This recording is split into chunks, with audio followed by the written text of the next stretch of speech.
क्योंकि जो खुद को नहीं जानता वह दूसरों से मान की अपेक्षा नहीं कर सकता।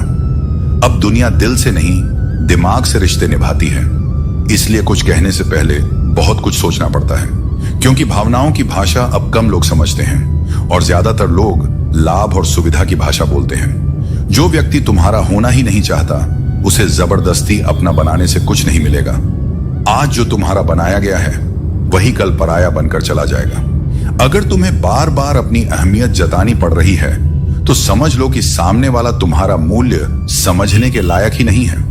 जो वास्तव में तुम्हारा होता है वह तुम्हारे मौन में भी तुम्हारी कद्र